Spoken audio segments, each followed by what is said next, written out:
मातंग समाजाच्या कोणत्याही मागणीला बौद्धांनी कधीही विरोध केला नाही आणि आताही ते विरोध करत नाहीत.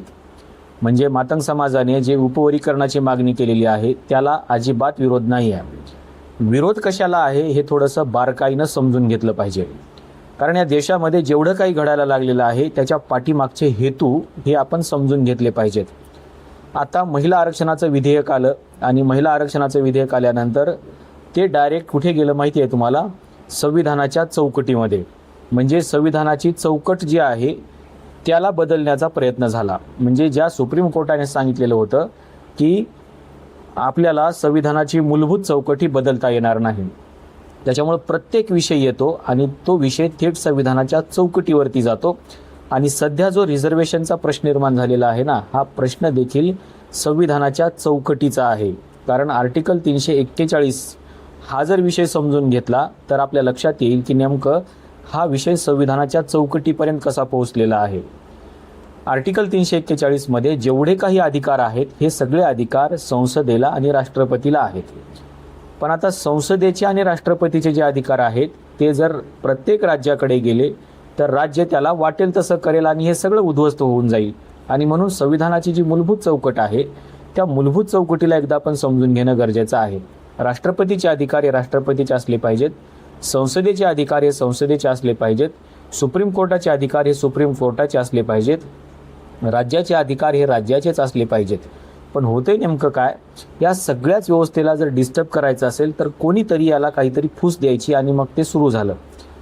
हे सातत्याने होते आपल्या देशामध्ये. आणि म्हणून बौद्धांनी फक्त मातंगाच्या या मागणीला विरोध केलेला आहे. हा जो काही प्रचार आहे हा प्रचार बंद केला पाहिजे. कारण तुमच्या मागणीला बौद्धांचा कोणाचाही विरोध नाही आणि तसा विरोध करणार देखील नाही. त्याचं कारण असं आहे की बौद्ध समाज हा भारतीय संविधानाला मानणारा भाग आहे आणि लोकशाहीमध्ये आणि भारतीय संविधानाच्या आर्टिकल 19 नुसार सगळ्यांना अभिव्यक्तीचं स्वातंत्र्य आहे आणि सगळ्यांना आपापल्या मागण्या शासन दरबारी घेऊन जाण्याचा देखील अधिकार आहे. त्याच्यामुळे त्यांनी केलेल्या मागण्या या रास्त आहेत, त्या मागण्या करू शकतात. आणि जर समजा संसदेला आणि राष्ट्रपतींना असं वाटलं की ही जी अनुसूची आहे, ज्या अनुसूचीमध्ये हे सगळे यादी आलेली आहे आर्टिकल 341 अंतर्गत, या यादीमध्ये चेंजेस करायचे आहेत, तर राष्ट्रपती त्या राज्याच्या राज्यपालांना बोलवून घेतील, त्यांच्याशी चर्चा करतील, तो विषय संसदेकडेही मांडतील आणि मग ते काय चेंजेस करायचे ते करतील. पण राष्ट्रपतीच्या अधिकारामध्ये जर राज्यांनी हस्तक्षेप करायला सुरुवात केली तर राष्ट्रपती हे सर्वोच्च पद पुन्हा काय कामाचं आहे असा प्रश्न निर्माण होईल आणि राज्यघटनेमधले त्याचे अधिकार काहीच कामाचे राहणार नाहीत. आणि म्हणून हा जो अधिकार आहे हा अधिकार आपण थोडा तपासून बघितला पाहिजे.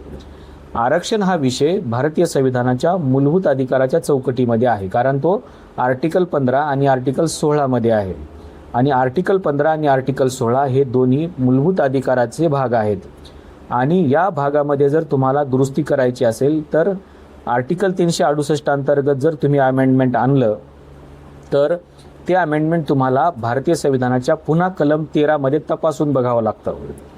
त्याचं कारण असं आहे की मूलभूत अधिकारामध्ये बदल करण्याचे अधिकार जरी संसदेला असले तरी आर्टिकल 368 अंतर्गत बदल करत असताना संसदेने आर्टिकल 13 मध्ये काय सांगितलेलं आहे हे बघूनच त्याच्यामध्ये बदल केले पाहिजेत. म्हणजे ही इतकी किचकट प्रोसेस आहे. आणि म्हणून हा जो बदल आहे हा बदल कुठल्याही राज्याच्या अंतर्गत येत नाही. आर्टिकल 15-16चा येत नाही आणि आर्टिकल 341चा येत नाही. आता दुसरं जे रिझर्वेशन आहे राजकीय रिझर्वेशन, हे आर्टिकल 330 ते 334 मध्ये आहे. पण याचेही अधिकार राज्यांना नाही आहेत. कारण हे जे राजकीय आरक्षण होतं हे आरक्षण किती वर्षासाठी होतं? पहिल्या 10 वर्षासाठी.